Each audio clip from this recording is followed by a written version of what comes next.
This podcast contains descriptions of violence against children and adult language and is not suitable for all audiences. Listener discretion is advised.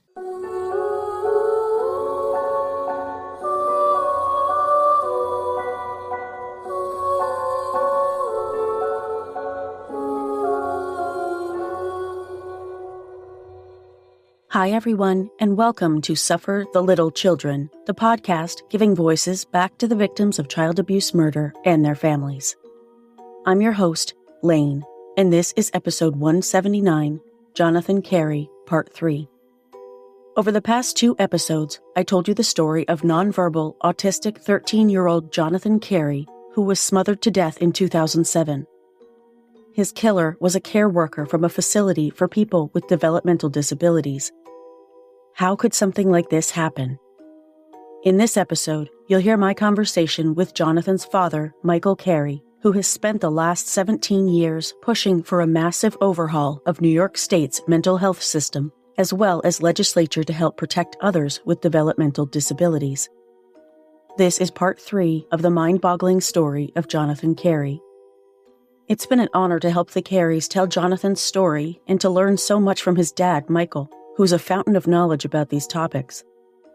Through the Jonathan Carey Foundation, the Careys help a lot of people with developmental disabilities and their families in a variety of ways. Please, if you have the means, consider visiting the Foundation's website at jonathancareyfoundation.org and making a contribution to help them keep running.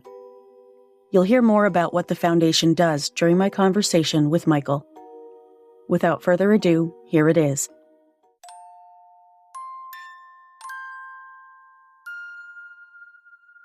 Today, I'm talking to Michael Carey, Jonathan's father. Thank you so much for joining me, Michael.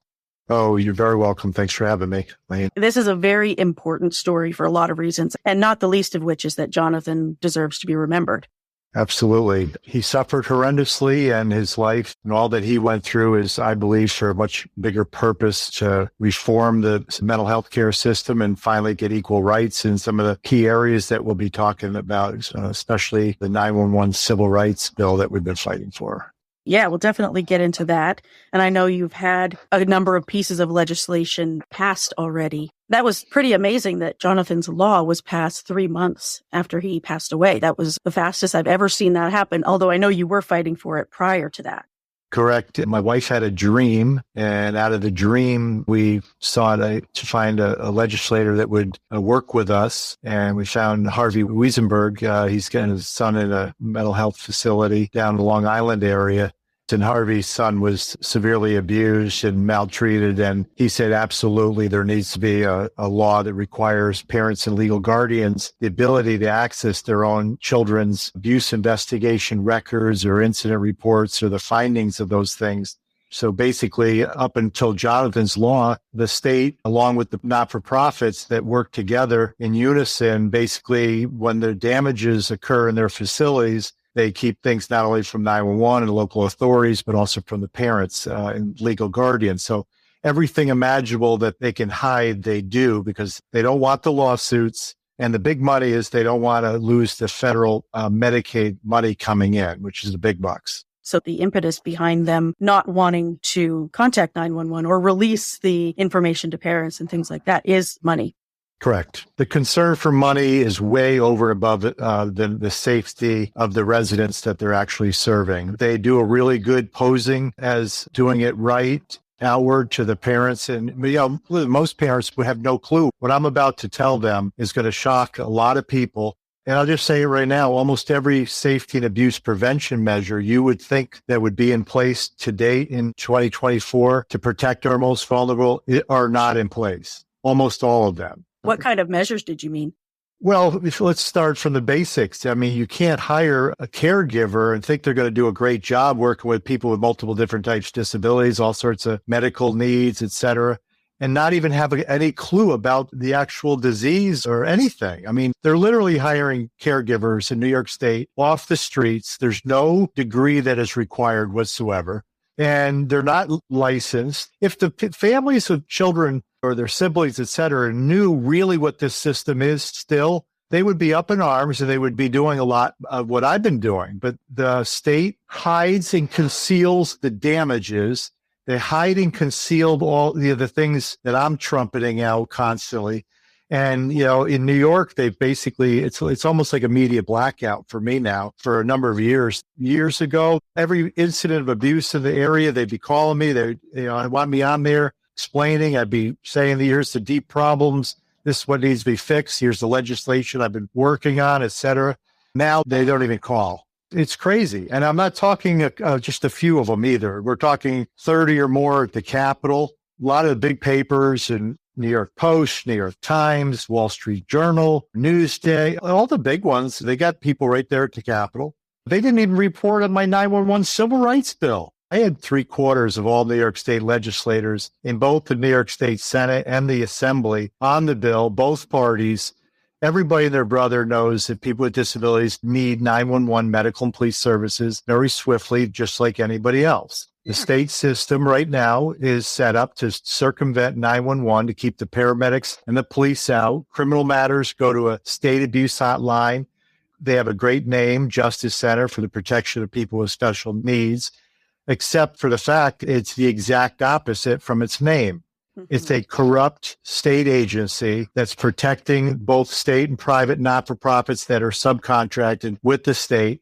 They are protecting the abusers and the grossly negligent and dangerous facilities.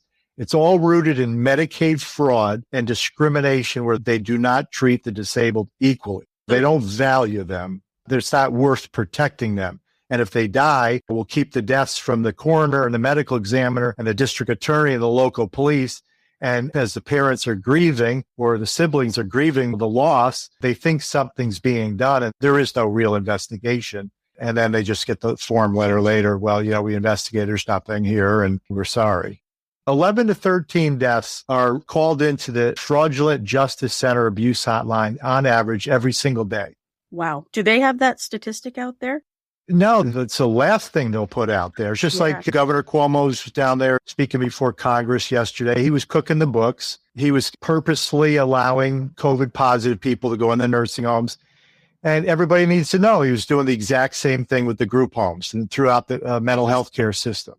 He was spreading COVID specifically. When he's out on the TV telling everybody how deadly this disease was, we have to shut down the restaurants, the bars, businesses, or do all this stuff. At the very same time, he's got people with disabilities and mental health problems being transported from their group homes or mental health facilities to day programs, crossing county lines. You got supervisors home huddled up with their families, right?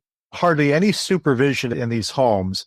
You got staff coming in. There's nobody really thoroughly checking even their temperatures early on. They weren't even doing the most basic thing to make sure the staff weren't bringing it in. But I have a very well-known whistleblower. His first name's Jeff. He approached me, said, I've gone up the chains. I've done everything I can. Now I'm bringing it to you. And I spent the next 3 months doing everything imaginable to try to convince Governor Cuomo and his top people to protect people with disabilities and save their lives. And not one response from the governor. I do believe I was able to force him to shut down the moving them from the group homes to the day programs. It's just like taking a COVID positive person out of a hospital and then putting them into a nursing home. So basically, I got the New York Times to do an expose called Abused and Used. Governor Cuomo came in January of the same year. So first story came out in March of 2011. Governor Cuomo took office January of 2011. He was the former attorney general. He was aware of the fact that rampant abuse and neglect in the New York State mental health care system to the tune of 8,000 calls going into the abuse hotline on average every month. That's the ones that are reported. And most of these are being reported by mandated reporters. So they're being told to report internally. Once the Abused and Used series came out and we brought a lot of exposure to everything that's going on, Cuomo, what he did was he hired back the former chair of the agency that he renamed and relocated. It used to be called the Commission on Quality of Care and Advocacy for Persons with Disabilities, CQC for short. It's so important to see that basically after Willowbrook, if you go way back, Geraldo Rivera exposing, the horrors of how New York State was treating our most vulnerable, the disabled, the mentally ill, they were warehousing them. Same thing, caregivers weren't trained, they weren't paid properly, they didn't have time to feed them, didn't have time to bathe them. A number of years go by after the expose that Geraldo Rivera brought out. People were horrified, and it took a long time. They finally got a class action suit settled and whatnot, and forced the state to start closing down these institutions. So then they just started spreading the abuse and neglect out all across the state in primarily smaller settings. So they didn't address the basic safety and abuse prevention measures, hiring qualified people, safe working environment, safe working hours, cameras to deter abuse, to have information if there's something happens, you can actually genuinely investigate. One of the laws we got changed, banning withholding of food and meals for behavior modification. Some of these places were withholding food from disabled kids, to try to control their behaviors. It was not uncommon when it was happening to Jonathan. Jonathan was tortured at the Anderson School, downstate, private school. Now it's called the Anderson Center for Autism. Mm-hmm. That place should have been shut down back in 2002. We have a document showing that Anderson accounted for a staggering 73% of the indicated case of child abuse in 2002 and 2003. And we put Jonathan in there in 2003. We had no clue. It was all hidden. Two state agencies, CQC, OMRD, Office of Mental Retardation and Developmental Disabilities, now Office of People with Developmental Disabilities, they knew that the Anderson School, what they were doing. They didn't do anything to stop it. They didn't do anything to hold people accountable. They didn't shut it down.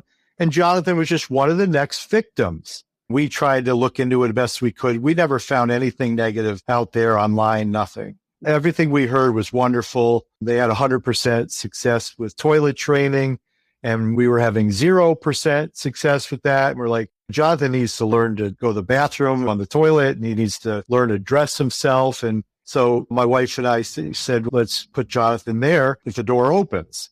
So we went down, we visited the facility, beautiful grounds. It's like a little college campus, beautiful new school building. And so we put Jonathan there.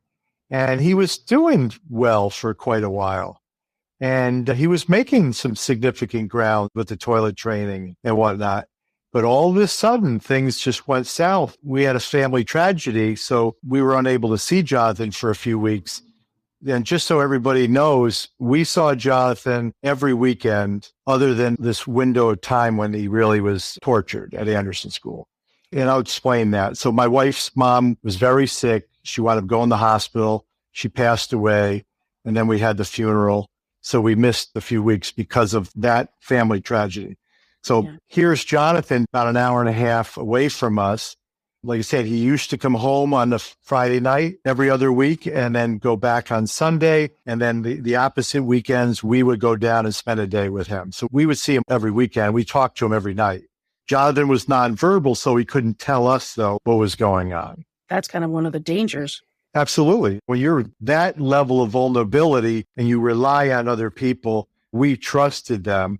I never in my mind could have even conceived that they were going to withhold food and meals from Jonathan because he didn't have his T-shirt on, and that they would actually direct all staff to do that and literally sign off on a document that that's what they would do. If we even thought they were going to do anything like that, he would have been out of there instantly.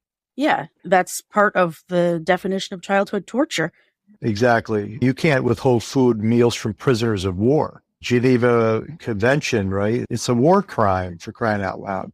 Yeah. So this is what they do. They were having success down there, obviously. We heard other horror stories. Some people lost 30, 40 pounds.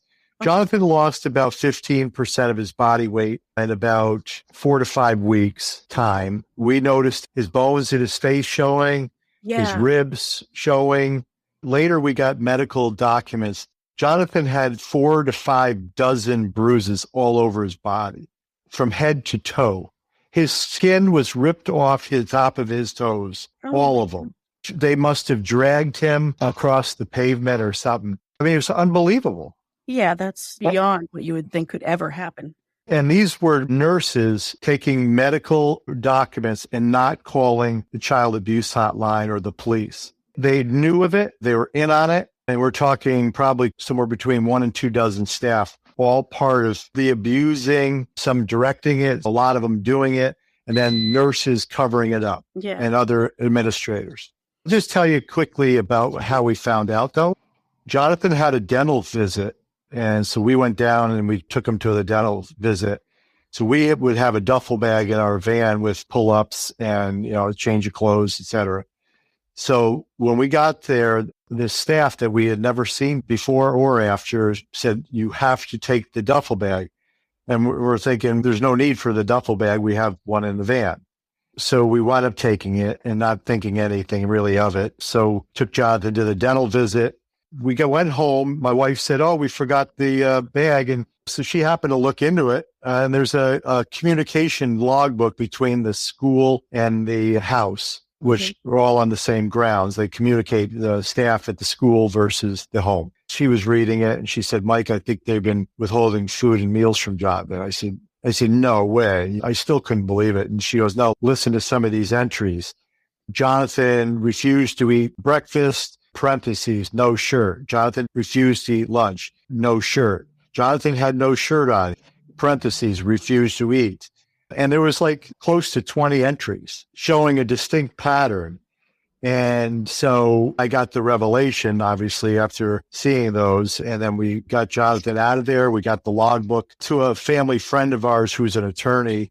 We trusted the state to investigate the Anderson School. Turns out the very two agencies that we had no clue that knew about the massive abuse going on there, they're the ones that were investigating. Just in-house, and it was all basically to protect the facility and keep what really was going on with Jonathan and others there from the police and from us. So once we realized that they weren't going to do anything, we notified the state police and the Dutchess County District Attorney, and we met with them. We showed them what we had, what documents we had, and they said, absolutely, these are crimes, multiple. And then all of a sudden, the next thing that happened was the state trooper tried to go into the school. They told him to leave. They told him to get lost. And then his superior pulled him off of it. So you got state oversight, two agencies, CQC, OMRDD, covering for an extremely dangerous Anderson school that they knew was rampant with abuse and neglect. Now they're telling the state police to stand down after a criminal investigation already was initiated. Then I get the phone call from the Dutchess County DA's office, and I was in my office here where I'm at right now. And I'll never forget, I don't think I've ever was any angrier than that day when they tried to say, the state has assured us that they're working with the school to bring proper corrective action. And would you drop the criminal charges? I literally felt like I was going to blow a gasket. I was like, you've got to be kidding me. Absolutely not. I'm concerned about the 135 other kids down there with autism that are in danger. No, these people need to be held accountable. Anyway, they just let time go by and they just dropped everything. They didn't investigate and they protected the Anderson School. And they're still functioning today. They changed their name to the Anderson Center for Autism. They've never fought for anything that I've fought for. I've never seen them come out and fight for any of the civil rights, equal rights, protections, basic safety and abuse measures, nothing. So here it is all these years later. I have no idea. I hope they've changed some of their ways. They've never really changed that I'm aware of. Again, I seem to be one of the few people out there that are trying to champion all these basic things that will save lives and genuinely make the system safe. There's like this big facade out there. Everybody's doing a wonderful job and everybody's an angel in this field. You got untrained staff, unqualified, working unsafe working hours, unmonitored and unsupervised, et cetera. It's like an animal house. The numbers speak for themselves, but they hide the numbers. Most families have no clue that the Justice Center takes in these numbers. And if you call the Justice Center, they'll say, oh, well, only a small little fraction of all those calls are really anything. Same thing with the deaths. They don't put the numbers of deaths out. I had a FOIL early on, and I just did the basic math. I'm trying to remember. It was like 3,600 deaths in 9 or 10 months reported to the Justice Center. You break it down, do statistically. That's where I got the numbers. Ever since when I've asked for death numbers, they hide them. They just won't release them. Was that part of your FOIL request for Jonathan's records, or was it a separate one? That's a separate one. I got some very damning stuff, which I started funneling to AP News. A couple reporters with AP News early on between 2013 and like 2015 or 16 had done some very good pieces regarding the Justice Center. And then the most recent was the fact that Governor Cuomo literally set up a state employee where he appointed the person, claimed that they were a special prosecutor, which he had zero authority to do, to bypass 62 county elected DAs. Let me explain that a little bit more, because how much more sinister can you get? So Governor Cuomo is an attorney. He knew exactly what he was doing was illegal as hell, and it's blatant criminal obstruction of justice. When you keep a crime from the local authorities and hide those crimes from the county elected DA, which is the ones responsible per the New York State Constitution, Article 13, Section 13, they are the ones that's supposed to prosecute all crimes within their county. The only time that they're supposed to be pulled off is there's a direct conflict of interest, and then a special prosecutor would be assigned. So you got a state employee working for Governor Cuomo, concealing all these crimes in Governor Cuomo's agencies, now Governor Hochul's agencies, on a regular basis. Physical assaults, sexual assaults, rapes, deaths, all sorts of horrendous things. The worst of the worst. It's all just going under the radar, and the families probably aren't learning anything about them either. Exactly. And I would like to just tell the public listening, just consider watching, it's a hard movie to watch, but an important one. It's called Spotlight, and it's in regards to the pedophile priest sex scandal and cover-up scandal that was going on. I'm sure it's still going on to some extent. They're not getting away with it nearly as much as they were. And this is nothing against, per se, anybody that's Catholic or the Catholic Church. There was a big, big problem with pedophile priests. And instead of firing them and ensuring that they're arrested for sexually assaulting children, they were protecting them and shielding them. And then they were moving pedophile priests from parish to parish. Some parishes, they violated 50, 60 children. They get caught. They go into a temporary place, and then they move them across the country or wherever to another parish, and then they start abusing children again. This is an egregious black eye against the church, obviously. Yeah. Shameful as can be. The Boston Globe Spotlight investigative reporting team did an in-depth, and they found 90 pedophile priests in the Boston area alone. And that they tied it right into Cardinal law, Bernard law. It's one thing, a sick pedophile sexually abusing a child or a disabled person, right? But then when and they get caught, and now you get the people in authority in the Catholic Church, it was the bishops and the cardinals covering for them. Same thing in the New York State mental health care system. Almost everything is kept from the police. And then basically it just disappears. They literally give the facilities all the time they need to remove and destroy evidence, influence staff, their testimony, threaten them. If you say anything, you're going to lose your job or whatever. So the state employees, it's even harder for them, because a lot of people, if you don't have any degree and you're working in a caregiver job and you're allowed to work 40, 50 overtime hours a week, and you're making 80, 90,000 or something, and you're getting the benefits and whatnot, you're thinking, I can't afford to lose my job. So a lot of these people, they just justify why they're just going to continue to either be silent and not come out and do what I do. I'm blowing the whistle. I'm shouting it from the rooftops. This has to stop. You cannot continue to treat the disabled and mentally ill like animals. You can't keep taking all the state and federal Medicaid money, financially exploiting our most vulnerable, creating all these low-paying jobs, enriching politically connected people and entities, and making millionaires, by the way. A lot of these not-for-profit operators taking $200,000, $300,000, $400,000, $500,000 salaries and running negligent facilities, and then working with the state to cover up the damages on a regular basis. The mental health care system has not been reformed. Multiple attorney generals have been aware of this and have sat by and done nothing, including this current one, Letitia James. I have done everything imaginable to get her to do the right thing since she's became attorney general. She legally has to ensure equal rights for all New Yorkers, which includes people with disabilities. She's not doing that. But at the same time, she's representing and protecting these people, including top state officials that are involved in these atrocities and human rights violations, et cetera, et cetera. Yeah, this seems like it goes so deep, and you're one man just pushing against this entire machine. And it seems like such an uphill battle, but you have been fighting this battle for 17 years.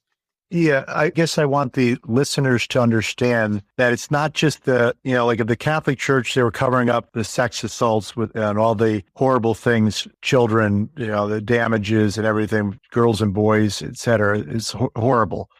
And, to my understanding, it's been over $4 billion in restitution to date to the child sex victims by the pedophile priests. The New York State Justice Center abuse hotline is basically covering up almost all the physical assaults, the sexual assaults, and the negligent deaths. I believe it's worse than what people are going to, if they watch the Spotlight movie and see how they operate and how they circumvent all the local authorities, and then they just release the people and then they hide it and shuffle them around. That's what's going on primarily. Every once in a while, I can't say everybody, they'll throw somebody under the bus here and there to make it look like some level of legitimacy. But it's really, really bad. Again, the numbers speak for themselves. And there's a document, it's out on the Massachusetts website. I think it's still there. It's called Prevalence of Violence. And it's all about, how people with developmental disabilities regarding sex assaults against them, about 3% will be reported against the developmentally disabled. So in New York State OPWD system, we have state documents showing approximate average of about 325 reported sex assault cases a quarter. So about 1,300. And there's a couple other categories on the same foil chart where like sensitive situations. So nobody ever explains what that is. We think it's probably rapes. So it's way worse than that. But then if you multiply that by 33, because if it's 3% is what's reported, you just use a rough statistical average just to get a ballpark of what's really going on. So we believe statistically about a third of the population is being sexually assaulted minimally at least once a year in the OPWD mental health care group homes, state and private, across the board. It's hard to wrap your mind around it. Have you tried submitting a tip to the FBI? So Jonathan was killed February 15th in 2007. My first time to the FBI was in November of 2006, 3 months before Jonathan was killed, 3 or 4 months. Okay. So regarding the abuse at Anderson School. Yeah, and the cover up by top administrators here in Albany County. So I went to the Albany FBI with documents and everything. They told me no, that, they're too busy, they're small, they're working on terrorism stuff, one excuse after another. And then they told me to go to the New York State Inspector General's office. I said, well, the Inspector General works for the governor, appointed by the governor, and these are the governor's agencies. Well, that's the route you have to go. So I had 7 appeals to the Inspector General's office between November of 06 to February of 07, all denied. I laid it out like a lawyer. Well, this is what happened. Here's the documents. Here's who was responsible. They wouldn't do anything. Then Jonathan's killed. Then I went back to the FBI. I said, now are you going to do anything? They still wouldn't do anything. I've been back to the FBI probably either to them or emailing or writing or whatever it was, all the different steps. It's got to be at least somewhere between 1 and 2 dozen times. It must have been the most infuriating thing in the world, on top of being the worst thing a parent can go through. After you reported this abuse and tried to get them to change things, and then Jonathan's killed at another school, it just shows even more blatantly how corrupt all of them are. How did you deal with all of that? That must have been the worst period of your life. It was horrendous. Our family's been devastated, obviously. It wasn't for God in my life, I'd be a mess. I'd be a miserable, bitter person. God's taught me to forgive, and Jesus says 70 times 7. So no matter what people do, we're supposed to forgive. And if we don't, we become bitter, and I'm not going to let that happen. And I keep forgiving people no matter what. They deserve it or don't, but I still believe people need to be held accountable. So I forgave the guys that killed Jonathan. Originally, I thought it was even more accidental than it was, which made it a little easier. But even when the district attorney said, well, what's that mean? Because I said that publicly. I said, I forgive them. And he goes, well, what's that mean? I said, it means I forgive them, but they need to be held accountable. They're dangerous. So that's me personally, how I've been able to handle it. I've also had some pretty profound encounters where the Lord has brought a lot of healing to me. And if I didn't have a lot of those type of experiences, I had a broken heart. My heart was literally broken, losing Jonathan. If it wasn't for the Lord in my life and him touching me and ministering to me and helping me and freeing me and giving me the grace to do this, he called me to, this is a call from him. This is not me just on a roll or something. This is supernatural grace. He's allowed me to see a lot and know a lot. And scripture says to him who's given much, much is required. I couldn't just go back to my car business and just try to buy and sell cars and think nothing's going on when I knew a lot of horrible things were going on. And the more I kept going, the more I learned, the more I was responsible for fighting even harder. It's amazing. You've worked so hard over the last 17 years and beyond because you were starting well before that. So it really is incredible. I'm glad you and Lisa have your faith to kind of fall back on and to support you. I'll take a quick break here to hear a word from my sponsors.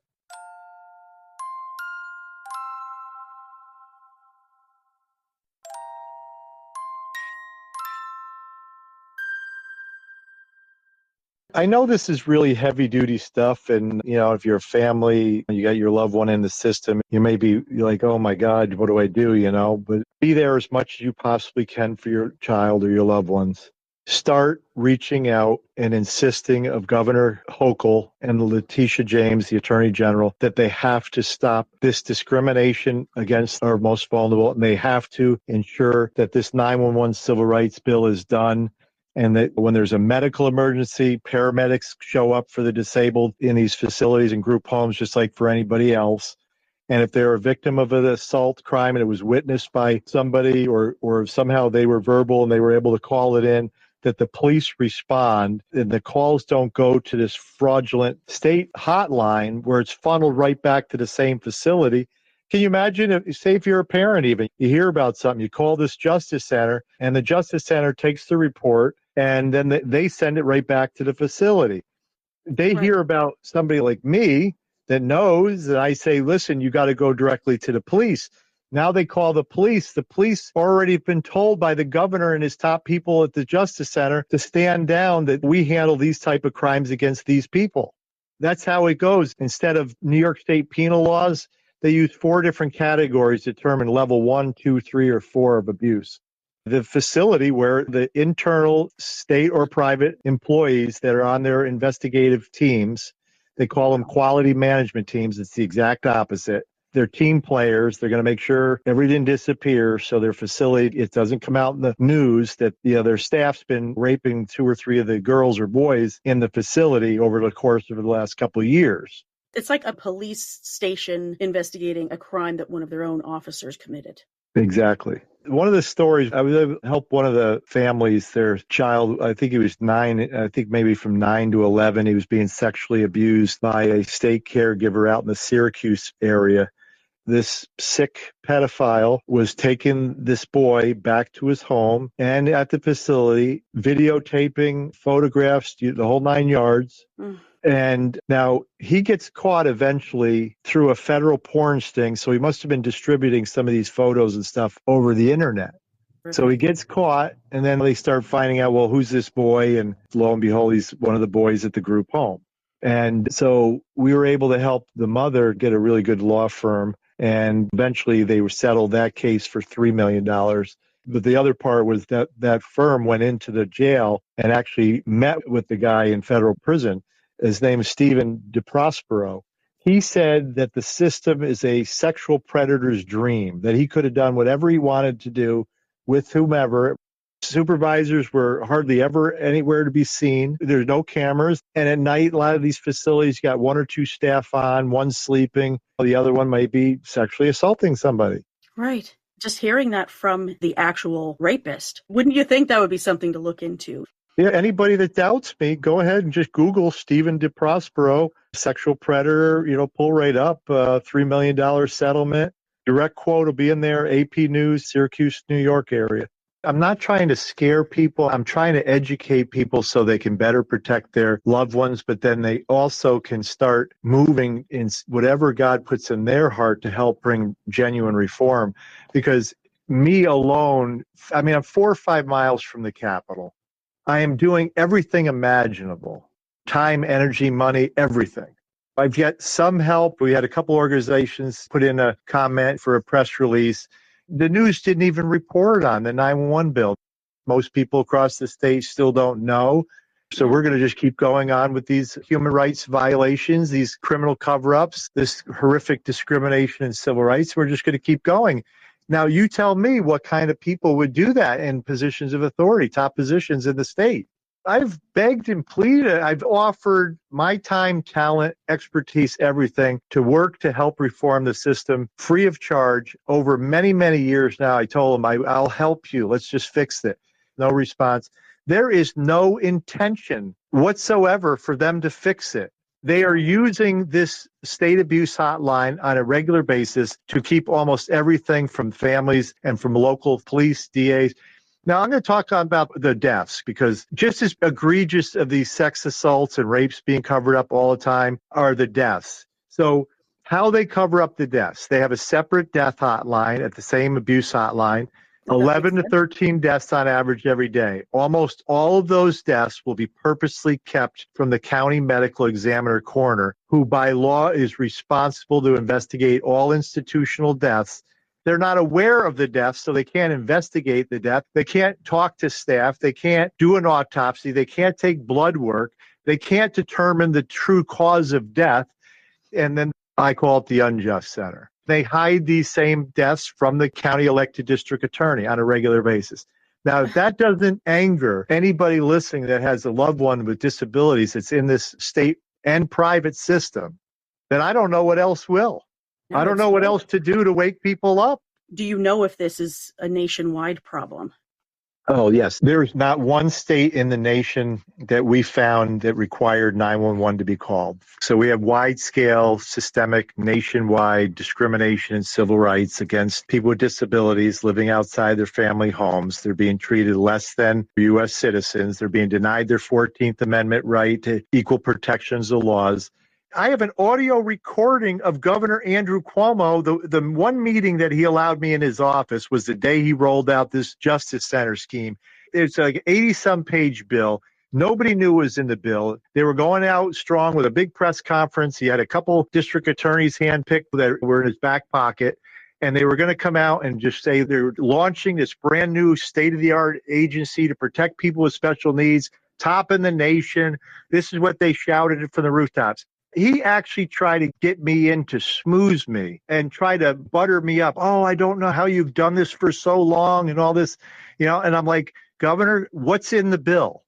Is all the reporting going to 911? Oh, no, sputtering around, trying to circumvent around the thing. I'm trying to get answers from him, right?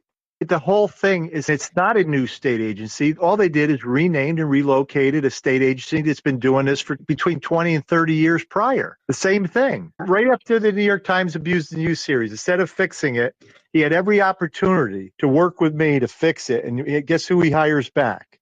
Clarence Sundrum. He was the head of the CQC for 20 years. Call him back to the agency that he was running before, work with the unions, the not-for-profit lobby groups, all the players that have been covering up all this stuff all these years, and bring them back and give them a job, special advisor on vulnerable persons.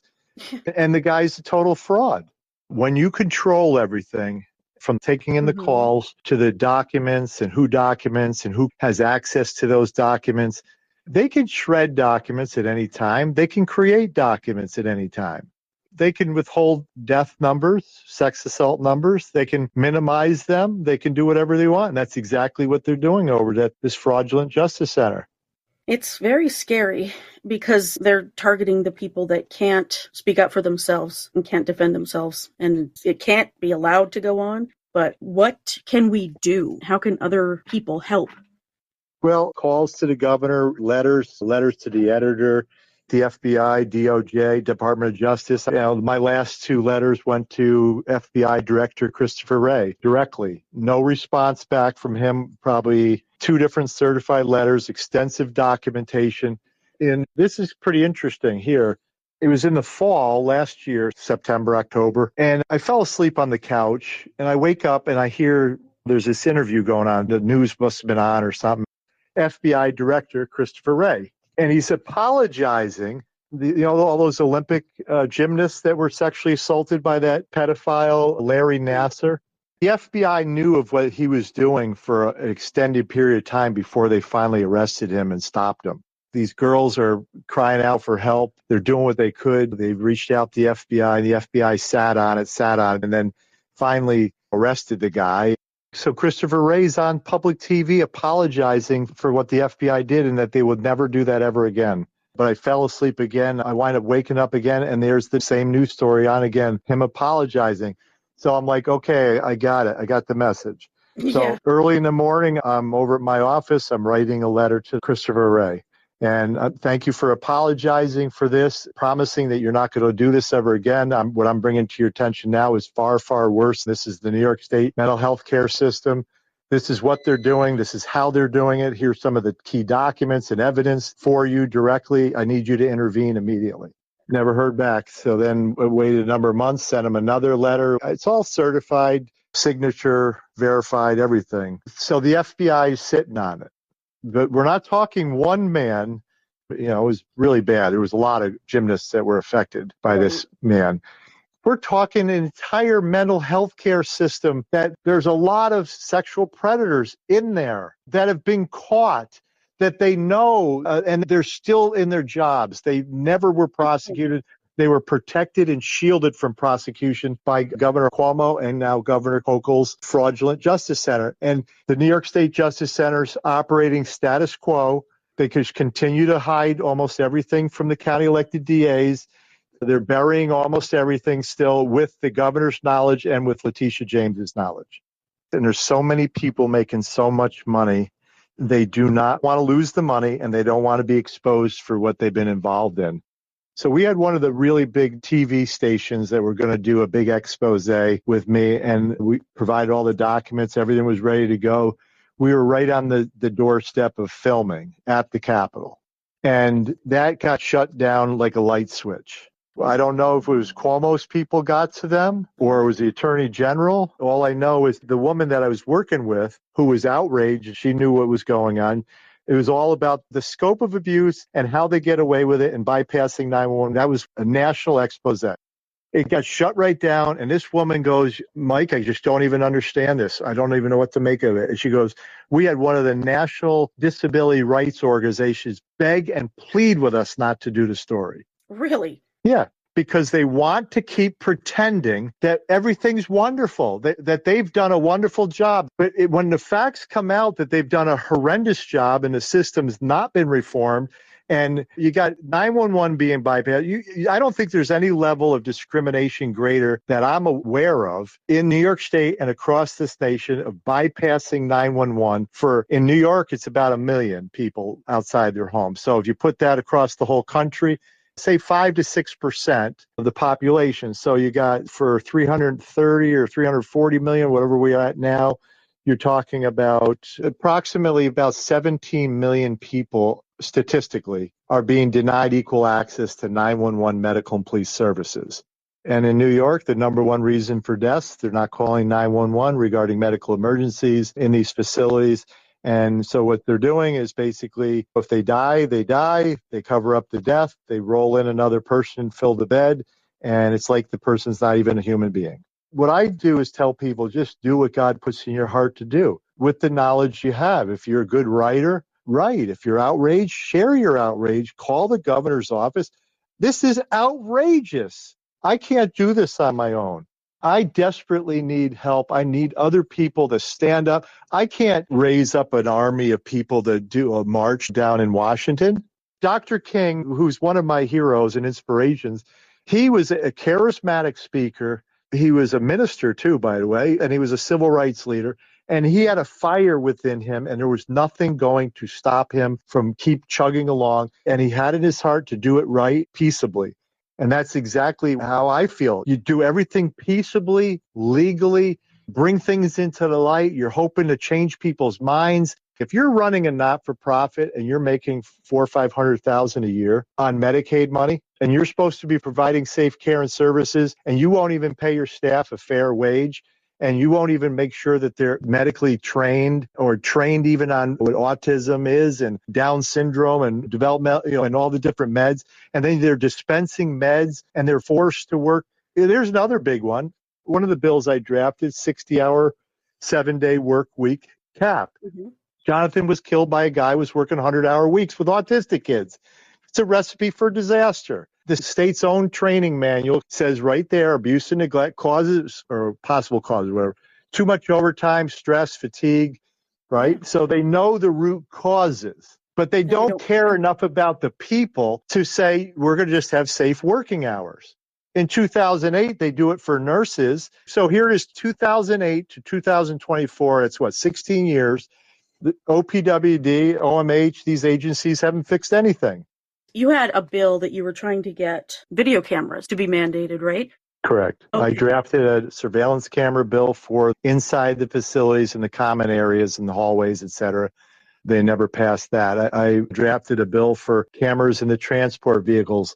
Almost all transport vehicles for average kids, school buses, et cetera, they all have cameras inside, outside. They started with a pilot program. So, and then some of the state facilities, I guess, which are only a small, the not-for-profits take care of about 80% of the developmentally disabled. So you got the vast majority of the group homes are run by hundreds of different not-for-profits. And there's some big ones like ARC and stuff like that. They claim to be the biggest. Well, they've been sitting on the sidelines. They know all these dangers, and they're not fighting for the safety measures. They've got corrupted. Now they're basically totally in bed with the state. They work with the state, and they cover up stuff. We have the executive director from the ARC in the Schenectady region. My God, the boy that was in the van with my son when my son was killed, he's an incompetent young man. They put him out on the street homeless, totally in danger. This is the other thing. When somebody has a behavior in these facilities, it's always the person's problem. What about if staff is egging them on and taunting them or physically hitting them or whatever? And I'm not saying it's always staff, but what happens is when people are damaged and they've been abused, that they act out because they're angry, they've been violated, they don't know what to do. And then the facilities hit you with a PRN and they drug you. They just put a needle in you. They're not supposed to do that from what I understand, but it doesn't mean it's not happening because, yes, it does happen. It's happening. Same with the physical restraints, seclusion tactics. They still do that stuff. They do all sorts of stuff behind closed doors when nobody's around. It's really awful to think about what all of these people are dealing with on a daily basis. And all along, all they need is to be loved and cared for properly and understood. And if they somehow do have a little bit of a meltdown, all you do is you just pull back away from them a little bit. Yeah, de-escalate. And de-escalate. You don't run over and you wrap them into a straitjacket restraint and start restricting their breathing. That's the last thing you want to do. Now, time for another quick sponsor break.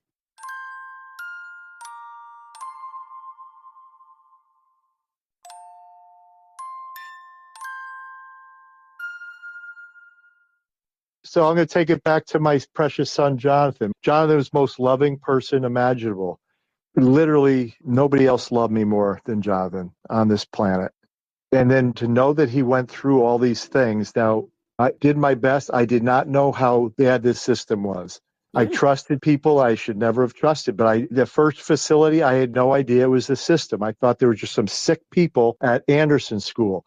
Now, it turns out the system is really bad. And then they protect the abusers instead of the victims. So the night that Jonathan was killed, there was supposed to be a little plastic device that just slides over the seat belt buckle so you can't push the button and get out. So Jonathan's one-on-one aide, Nadeem Mall, who was fired from 4 other not-for-profits before the state hired him. He's the one that requested the outing, to the best of our understanding. He wanted to go do some personal banking. He was the one-on-one. He left Jonathan's side. Ed Tirado was sitting in the driver's seat, working 100-hour weeks, living on energy drinks. Turns out he had other issues with staff and whatnot, verbal altercations, etc. So Jonathan unbuckles because they never used a safety device. He unbuckled it in a parked van in a parking lot. And Jonathan probably walked up toward the front, and then Ed Tirado manhandled him back and put him into a straitjacket type restraint using Jonathan's arms to crisscross across his chest and restrict his breathing. He told the police in a video the day he got arrested, the following day, that he saw Jonathan's eyes fluttering. And then he released them. And then the police said, well, then what'd you do? And he goes, well, I sat on him. Well, what do you mean you sat on him? I sat on. Where'd you sit on him? I sat on his head and chest. And then he's demonstrating to the police officers how he was using his hands on the seat in front of him to get extra leverage to hold Jonathan down. And how strong could Jonathan possibly have been compared to this grown man living on energy drinks? I can't imagine it was a fair fight. And then Jonathan's best friend in the van yelling, you got to get off him. He's got to breathe. He's got to breathe. And then all of a sudden, Jonathan goes limp after about 15, 20 minutes of struggling. No attempt to revive him. They had a CPR mask in the van. No attempt to use that. No attempt of CPR. No call to 911. And then they started driving around with my son's body in the back of the van. They went to a gas station. They went to EB Games. They tried to bribe the boy, Jonathan's friend, to silence him. Then they went back to one of their houses. They came back to the facility. An hour and a half later, ran in. Jonathan had a medical emergency.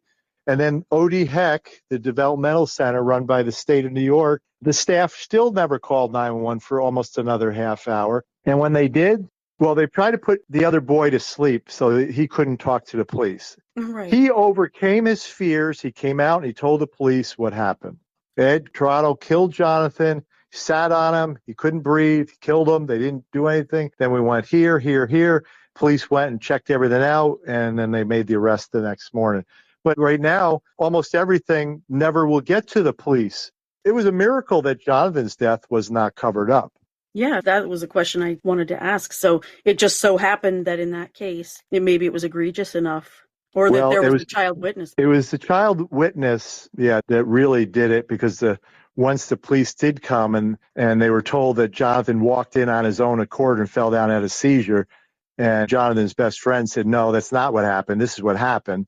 And, again, they were able to go get video footage at the gas station and I think at the EB Games, and they had the evidence to corroborate the other boy's testimony. So the 911 civil rights bill is critical. We want to get it done in New York.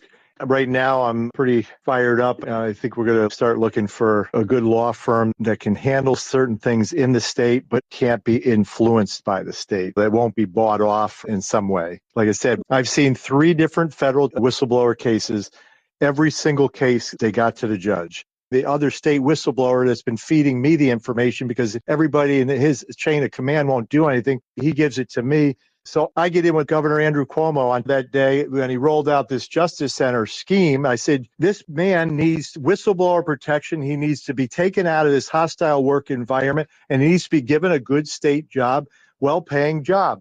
The governor's on tape. He turns to the Deputy Secretary of Health. His name's James Introne, who was in the meeting, and he says, make it happen. So guess what? The federal judge won't let the tape be heard by the jury, won't let me on the stand. I couldn't even testify. I was my friend's top witness. They moved the trial from Albany, New York to Syracuse to get it away from every bit of media that knew of me or the whistleblower. And on top of that, when my friend Jeff actually won the case, then the judge literally gives the jury an instruction. This case is not about restitution or money.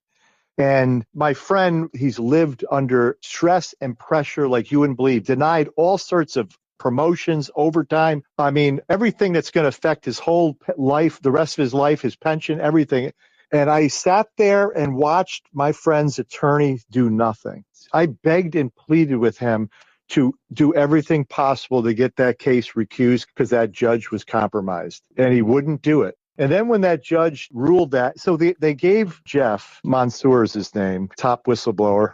Okay. He's been part of the New York Times stuff too. So they awarded him $1. So he lost everything. And then he had to go through all these other things like, my God, I mean, what? I did everything imaginable right, and now I get $1? I'm going to tell you one of the other cases. This other woman, I won't mention her name, but basically she was advocate for about 100 or so people that were former Willowbrook clients. So they came out of that horrendous lifestyle of abuse, basically, that Geraldo Rivera uncovered. So once the class action came out, they were supposed to have extra protections put in place. So she was advocating for about 100. She was seeing systemic abuse and neglect of these individuals afterwards. And so she's bringing it up the chain of command, and then she gets fired. So she reached out to me, and we tried to get attention on it. We tried to do everything we could. And so she's got an attorney, and now eventually here we are in federal court. And the judge, I didn't hear it personally, but I guess they call them sidebars. They call the attorneys up, and you can't really hear what's going on. But basically, the judge told the attorneys that no matter what happens, if the jury rules in favor for her, I'm going to override it anyway. That's not how our justice system works. Yeah, well, maybe did they cut him a check for $100,000, $200,000? I don't know. But how do you buy off a federal judge? It's a scary thought, actually, that that's possible. Oh, it's possible. I've seen it firsthand. We have 62 county elected district attorneys in New York State. I have advised them all in email or certified letter many different times of what's going on and the fact that they are responsible to prosecute these crimes, that the Justice Center always was illegal, unconstitutional, bypassing them is criminal obstruction of justice, everything. I'm asking for your help, hoping one or two would stand up and simply write a letter, official letter, seeking federal investigations. Not one did. I think this is Governor Andrew Cuomo. Mm-hmm. So when I'm talking to him about 911 and these calls have to be, police have to respond, they have to be independent, et cetera, I'll never forget it.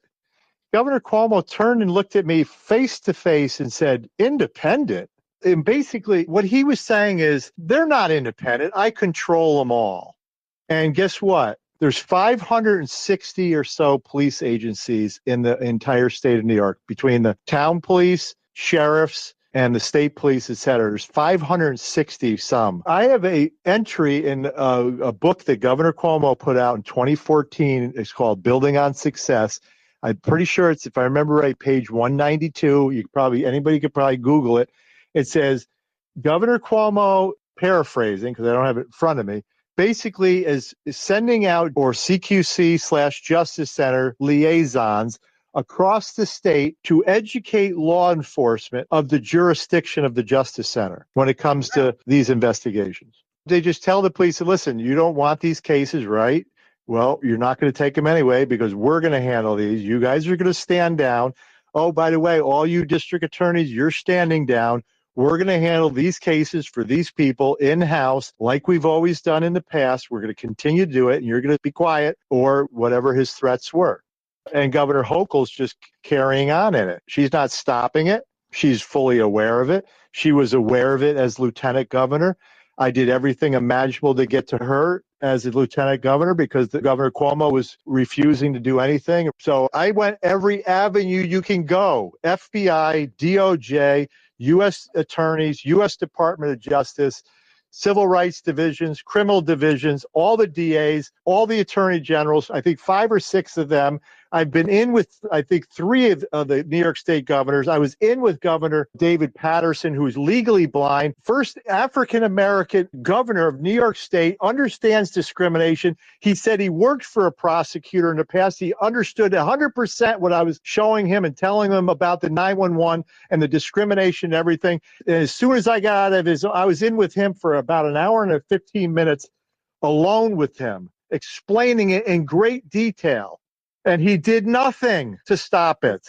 I don't even know how to process most of this. It's mind-boggling. And last summer, this fraudulent Justice Center tried to celebrate a 10-year anniversary, like they're the greatest thing since sliced bread. Mm-hmm. 10 years anniversary, protecting people with special needs. The whole thing's a lie.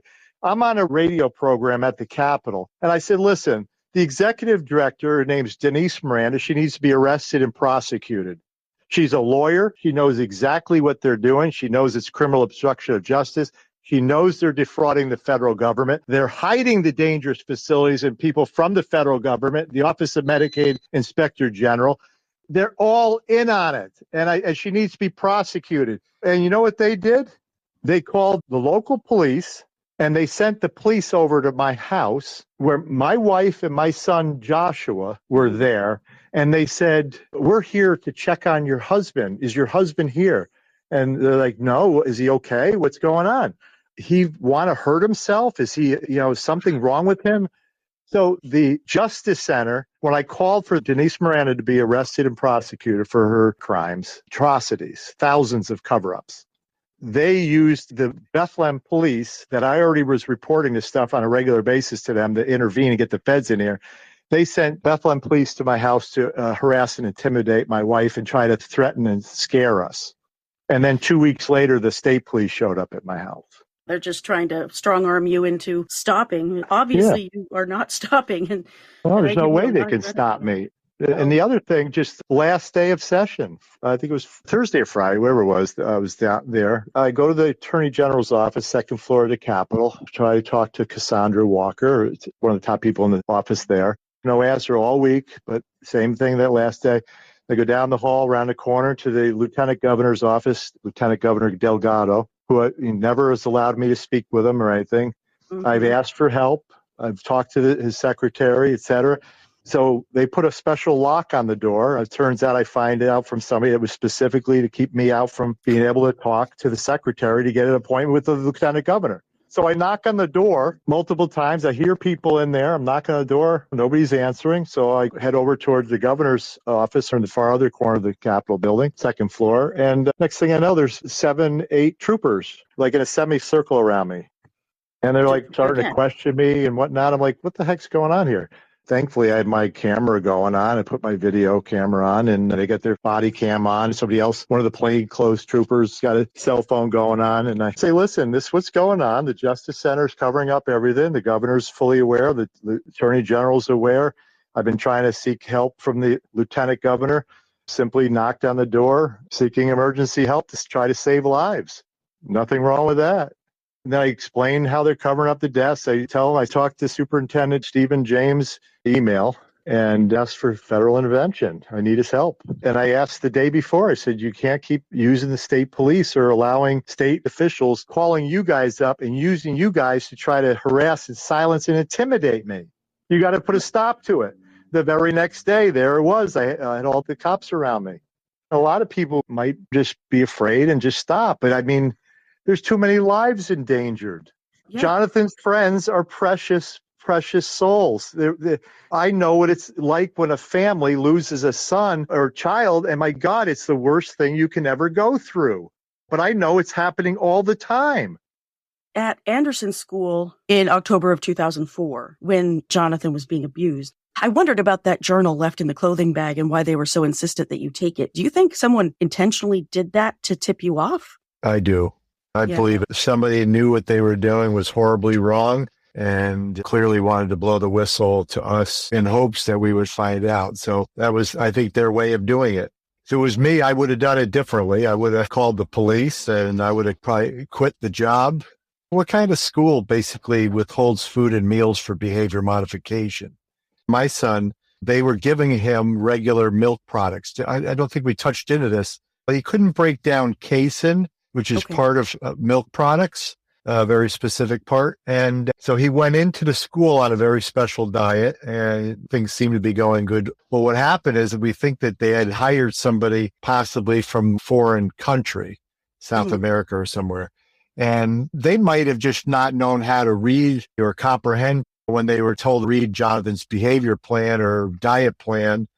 And they just were giving him regular milk products. It might have been totally accidental. When we found out from the doctor, Jonathan was getting a lot of milk products. It would act similar to an opioid. So it messed with Jonathan's mind. So the manifestation of that was he started to take off his T-shirt, I guess, compulsively. There was no attempt by the school. We just heard every once in a while, oh, there's an issue. Jonathan's not putting on his shirt. They never even talked much about it. They went right into behavior modification. We're going to withhold food and meals from him to get him to do what we want and comply. And yet their staff was giving him regular milk products that his body could not break down. And so that was the cause of that. So instead of trying to find out the cause of this new behavior with Jonathan, they just started withholding food and meals, which they were doing with other people down there, obviously.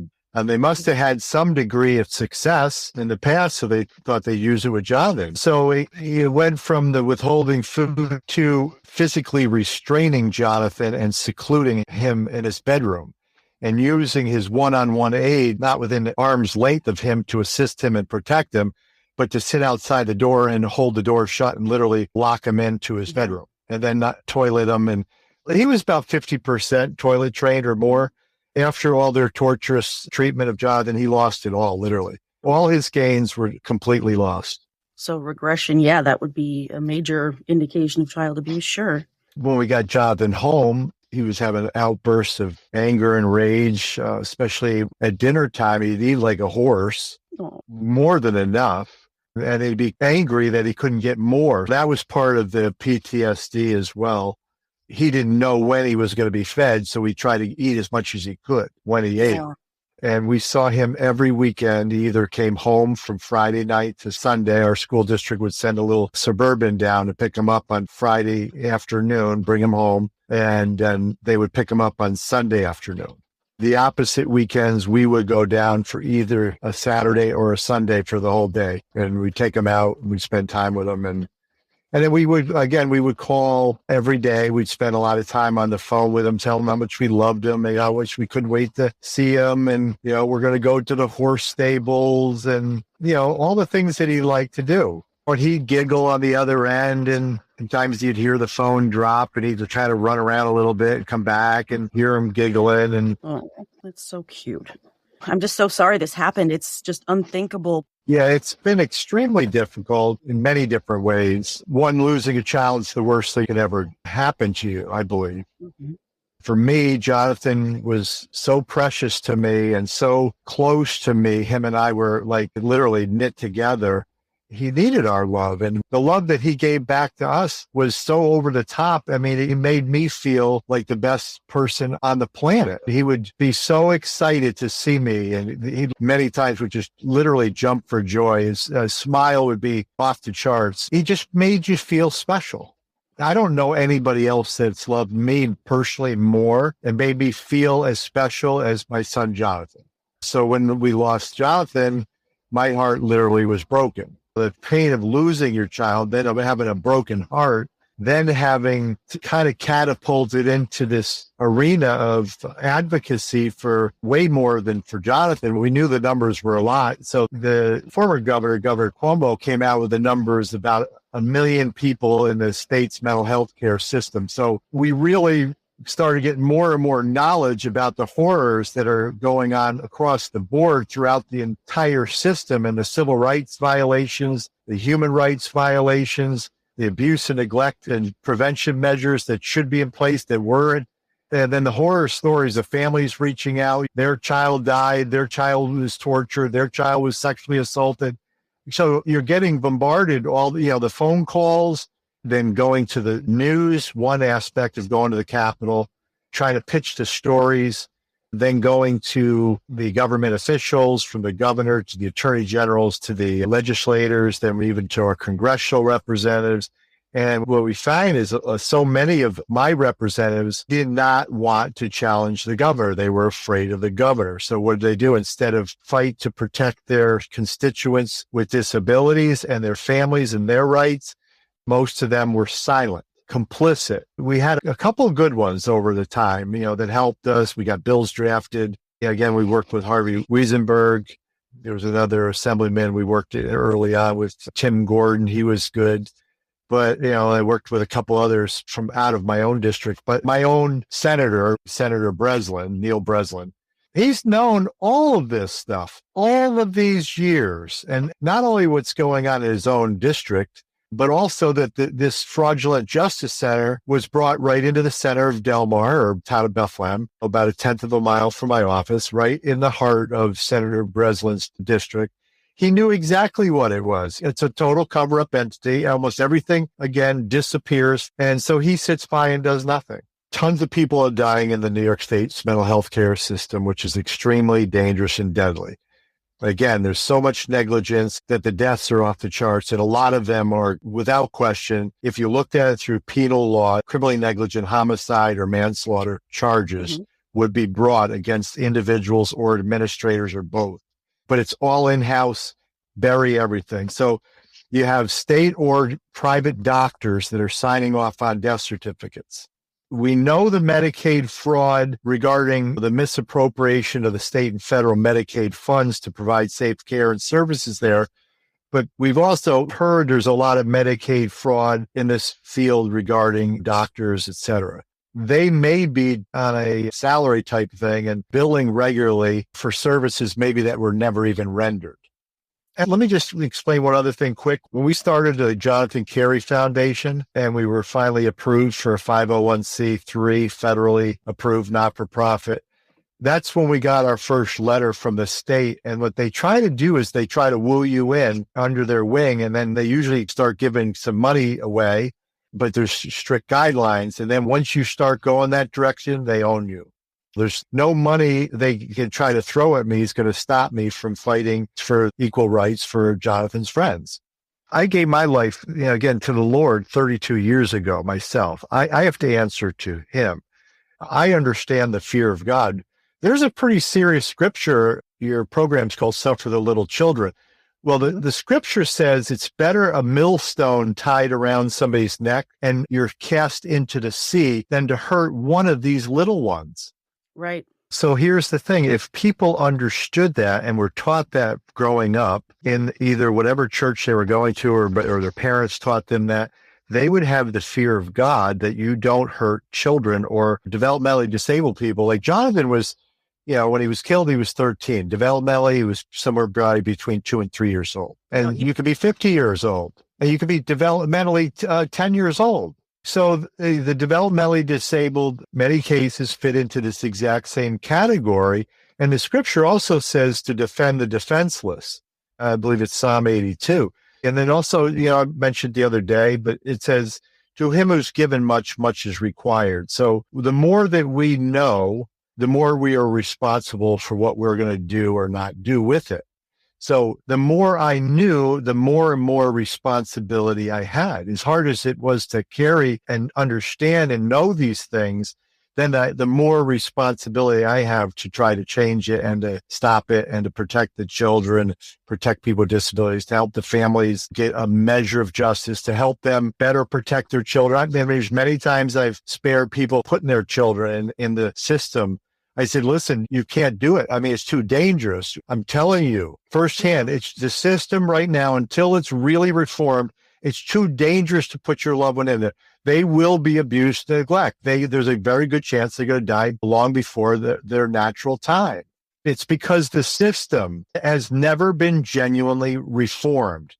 The only real reform was they shut down some of the real big warehouses, institutional settings where they had the developmentally disabled mixed in with the mentally ill. But like I said, if you don't have the basic things in place to hire qualified people, train people, licensed staff, safe working hours, safe living environment, proper deterrences of abuse, like the cameras, right? You're not going to be physically assaulting somebody or even going in on a regular basis, say at night, a caregiver going down the hall and going in the room, and they're in the room for 10, 15 minutes in the middle of the night, and they're in there raping the child or the adult.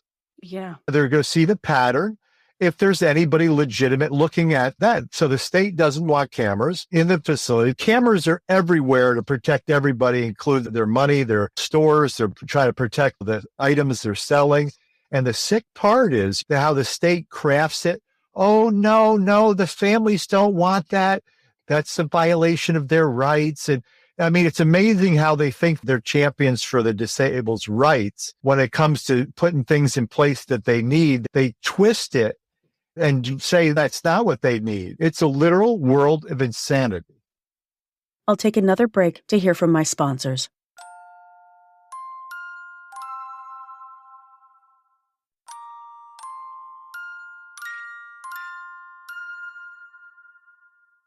Thank you, Laine, for doing this. And I just hope and pray that it gets out there far and wide and people can be educated. I'm not trying to get people to be fearful. I'm trying to release wisdom to them so they can better protect their children. I want them to be aware, and hopefully many will start to get engaged, whatever state they're in. And I do welcome one, if people would be praying for me and our family, but also consider helping whatever way, do whatever God puts in your heart. Start asking the questions. Go into your legislators. Start writing op-eds and stuff in your local paper, but don't put your head in the sand, hold your hands over your ears and say, I don't want to hear this. This is too much. And think, well, you can't change anything. You can change things. We've got over, I think it's 14 or 15 laws or amendments passed and signed into law in New York State.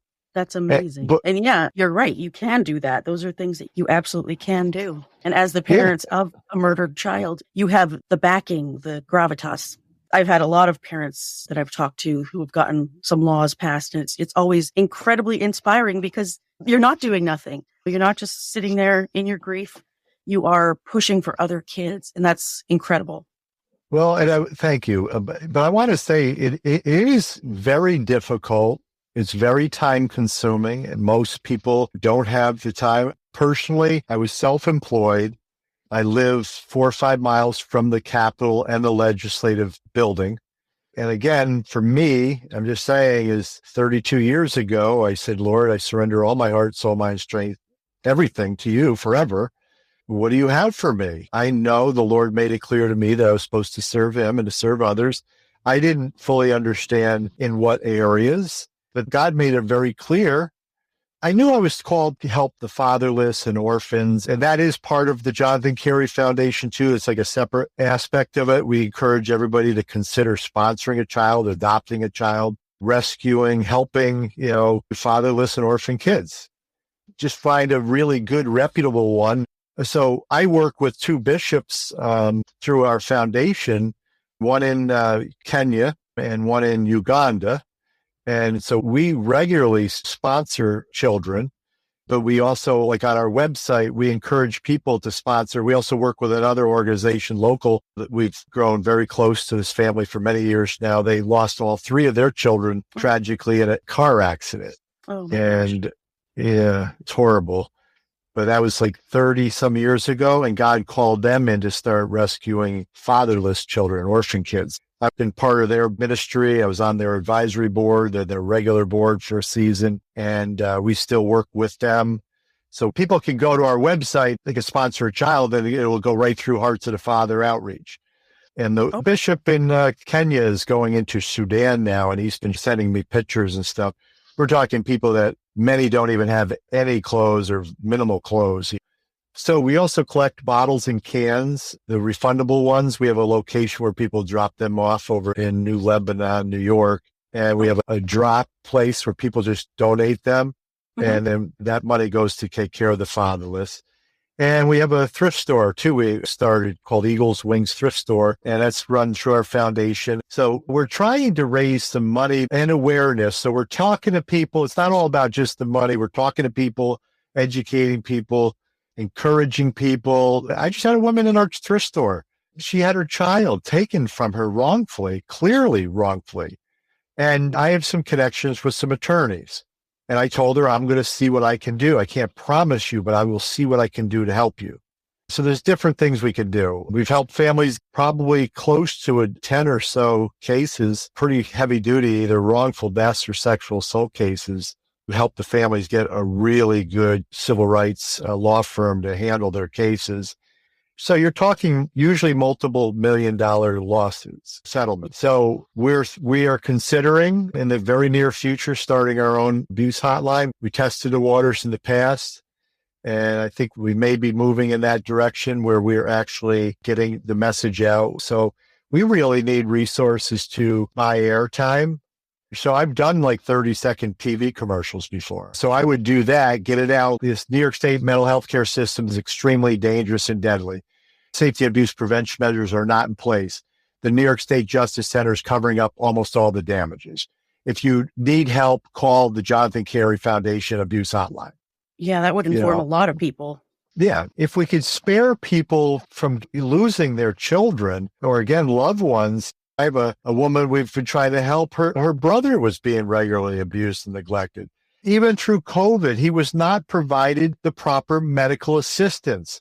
Then even in a state group home, and even when he was literally, his oxygen levels were down in the 70s. Everybody else, they say, if you go down below 90, you get to the hospital. Right. You need to be on a ventilator or something. Well, they have it documented that he was in the 70s, and it went on and on. Obviously, it fluctuated up and down, and they wouldn't get him the medical attention. And then, ultimately he died, and it's clearly negligence. And so this woman reaches out to me, and I told her, listen, you make sure you record everything.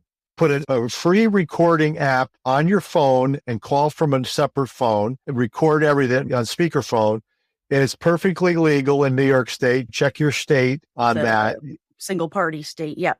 Yeah. As long as one person knows the recording's going, it's perfectly legal. You don't have to tell them you're recording. And then you'd be surprised some of the stuff that surfaces and what people finally own up to, or some staff just blurt it out. And now you have it on recording. If you don't have a recording on, you got nothing. It's just, you got hearsay. You could say, well, they told me that. And they're going to say, I didn't tell you that. So back to this woman, her name's Suzanne. Her brother, Philip, died due to gross negligence in a state facility. She called me. I said, you got to record everything. Call the coroner's office. You demand an autopsy. Record everything. Make sure you have that. So she does. And she said the coroner refused to do an autopsy. And she already made an allegation that her brother died due to abuse and neglect. And she told him that, and he still wouldn't do it. They're told not to do it by the state. We believe the state is strong-arming the counties. We want to prevent the injuries, the harm, the damages. We want our children to be protected. You got to have cameras. And then them to start fighting in their state or working with me in New York State. Me down there constantly over and over and over. Everybody knows what I stand for. Everybody down there, unless they're a brand new legislator, just elected. Now I got to reintroduce myself to them and tell them what I'm doing. But then even when you start to talk to them about the system, many people just won't believe it right away. Like, how can that be in 2024 that we don't even have the basic things in place to protect our most vulnerable? And they may think I may be out of balance or out of whack in this area.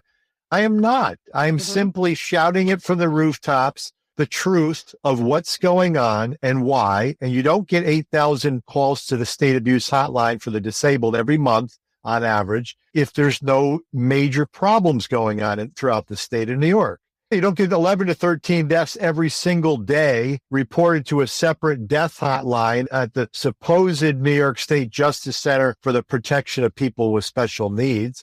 No, you got to do everything possible to protect human life, to spare people from abuse and neglect and injustices, and do everything possible to not only defend their equal rights, but to get justice for them and to remove abusive staff and individuals and administrators. What kind of person should be in an administrative position when they're in it solely for the money? And right off the get-go, hiring unqualified people off the street and throwing them into a situation similar to like if you hired a nurse off the street and they say, I need to get trained, I need to get licensed, et cetera. And the state in this area basically says, no, you don't need any of that stuff for this group of people. Right. Toronto was a janitor, for goodness sake. Yeah. And Ed Toronto, who killed Jonathan, for people that are hearing this maybe the first time, his first review was, you're doing a really good job, Ed, at cleaning, but you're not doing a good job basically taking care of people with disabilities. So what administrators should have said is, Ed, we're going to put you back in your janitorial job. And we need to get people. And here's the other thing. People have to have the grace that comes from God on their life to do this type of work. You got to care about these people. You got to be able to have patience. And if somebody comes up and because they can't talk and they're tapping you on the shoulder or pinching you or pulling your hair, they're trying to get your attention. That's the way they do it because that's all they know because they can't talk. You can't be dealing with all sorts of anger issues and you can't even control your own behavior. and actions, and all of a sudden turn around and assault the person, punch them or whatever. Now, we had one incident, and I can't prove this, but my son Jonathan had hematomas on both sides of his face, around his ears and whatnot. And obviously we asked for investigation, and there was no real investigation. And they claim that Jonathan must have did this to himself by wiggling around in the van, and his seatbelt must have done that. It just sounds like the same old excuses the parents give for child abuse. It's all the same thing. It's almost always the individual with the disabilities. They did this. They must have fell out of bed. They must have fell off this. They did this. The facilities hardly ever take any type of responsibility about anything. They literally guard and protect their abusive staff, and they do not want to be sued for their negligence. And I would say their gross negligence. So the state of New York has an agreement, and this one I'd love to talk to you about now. They call it a coherent oversight scheme. That's on a official state document. It's called the Jane Lynch Affidavit. And their scheme is, it's all about hiding documents and evidence to protect the provider agencies and their staff from civil litigation. The other part, within a couple paragraphs of this, they call it that they have a carefully cultivated understanding with the providers. They are not going to have to worry about documents and evidence showing up. Now, this is this supposed justice center under its old name, the CQC, Commission on Quality of Care, right? The agency is supposed to be a federal watchdog agency protecting people with special needs, has a carefully cultivated agreement and a coherent oversight scheme with 6 state mental health agencies and multiple hundreds of not-for-profits, private, it's called a criminal conspiracy, to conceal documents and evidence from families, but also from law enforcement, to protect them from civil litigation. But it doesn't take a rocket scientist for anybody that understands when you keep documents and evidence from law enforcement and district attorneys and the courts, you're also protecting the abusive people from criminal prosecution for their criminal acts. I have given this document to the New York Times. The New York Times did not report on it. Let's talk about that part. So the New York Times did the Abused and Used series. It was a runner-up for a Pulitzer Prize. Danny Hakem and Russ Butner were the 2 people that worked on it for a solid year before their first piece came out. And then for another full year, they kept rolling out pieces. Now, a number of them were front page, New York Times newspaper, or full centerfolds. They started well, and they started rolling out the stories. But then when it started to get towards the real big stories, the New York Times shut the whole expose down. Oh, were there supposed to be more articles? Oh, my God. They didn't even close to get to the big ones. Again, we talked about the Boston Globe Spotlight Investigative Reporting Team delving in depth, uncovered the whole sex scandal, the pedophile priests and whatnot. And that was not just in the Boston area, it was international. This was monstrous. Protection of pedophile priests, keeping them from being prosecuted, shuffling them around parish to parish. So they're doing the same thing in the New York State mental health care system, and probably in most of the other states, if not all. If you're more concerned about using the disabled to make money, not put the measures in place to provide them safe care and services, enrich your politically connected friends and entities. A lot of these places are not-for-profits, right? And a lot of them are in the community, and people think, oh, these are wonderful. They're doing such a wonderful job. Well, if they only knew what was going on behind closed doors, if they only knew that most of these people running these group homes and supposed not-for-profits are becoming millionaires off of Medicaid money, and they're not providing safe care and services, and all the horrible things that are happening, and deaths and the rapes and things that are happening on astronomical scope are disappearing. You don't hear about them in the news. It's hidden. These people, they're treated as like the bottom of the barrel, the lowest of the lowest.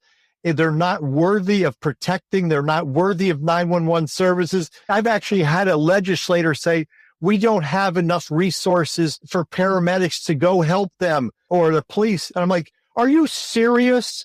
They're human beings. Yeah, so it's like, oh, there's a problem. There's not enough paramedics out there. Then pay them and let more get in the field. But you don't basically sidetrack a million New Yorkers with disabilities and say they don't deserve 911 services.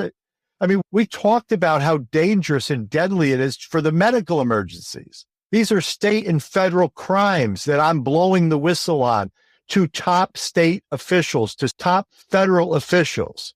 We wouldn't accept it in a standard hospital. We wouldn't accept it in a nursing home. Why are we willing to accept it here? These people are just as much people as the elderly, as other patients. It doesn't make any sense why these people in particular would not be worthy. I mean, it's eugenics if you're trying to tell me that they're not worthy of these services. It's not okay. None of this.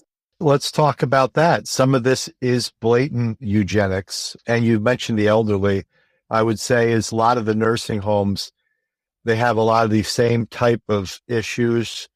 My expertise is not there as much, but they try to keep as much away from 911. We have one other family. Her name's Lori. Her dad was disabled. A lot of older people, now they enter into certain levels of mental disabilities when they get older. Many would be considered incompetent.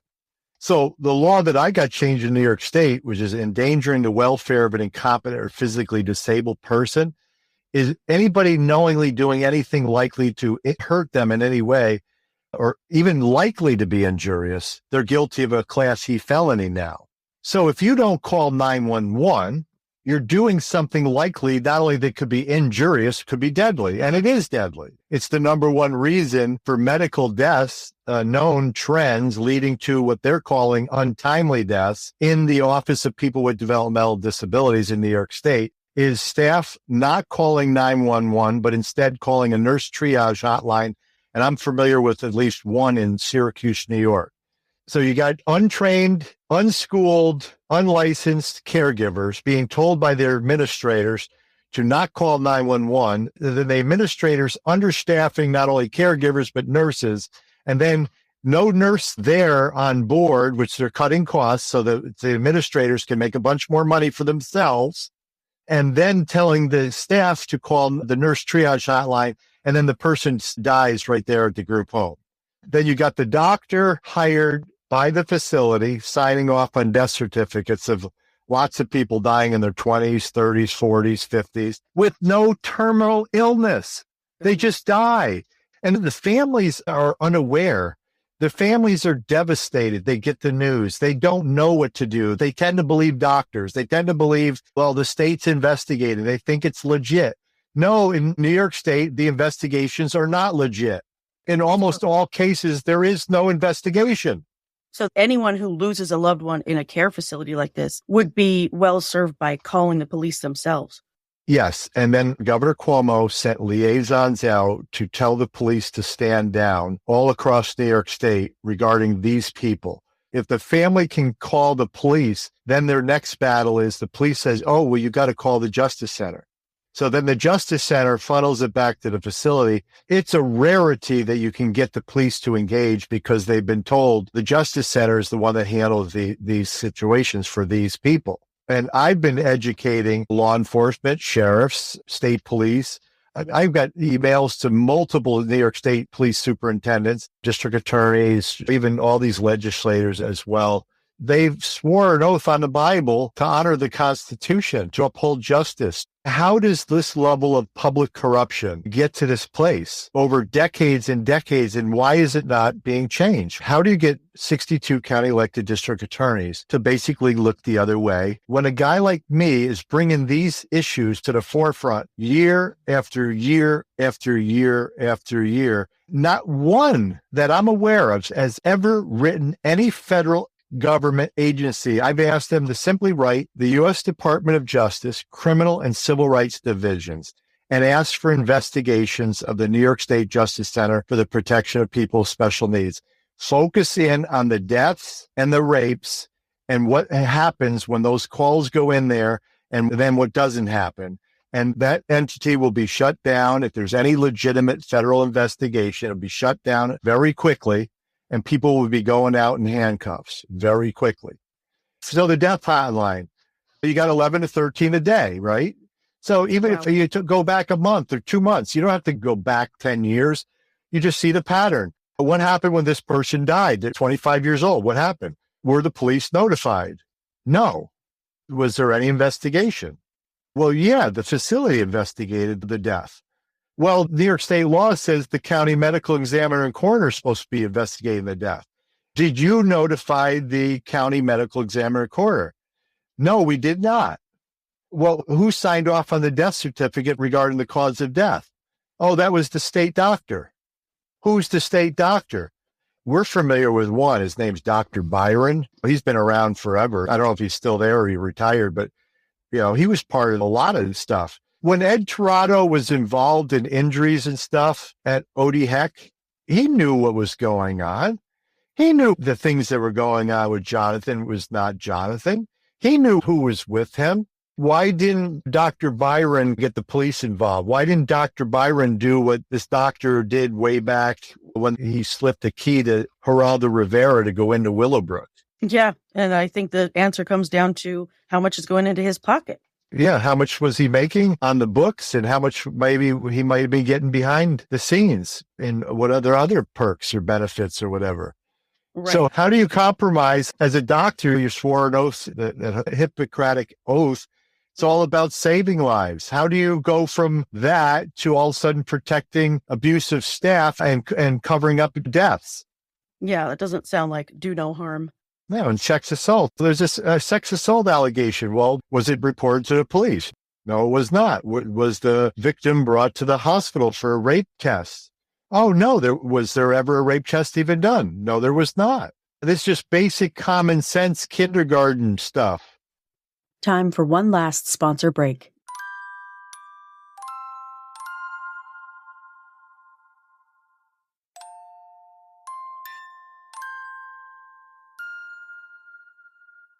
So I blow the whistle, and I told you a couple recent things with the Bethlehem police in the fall coming to my house, being used by the state to do a wellness check on me.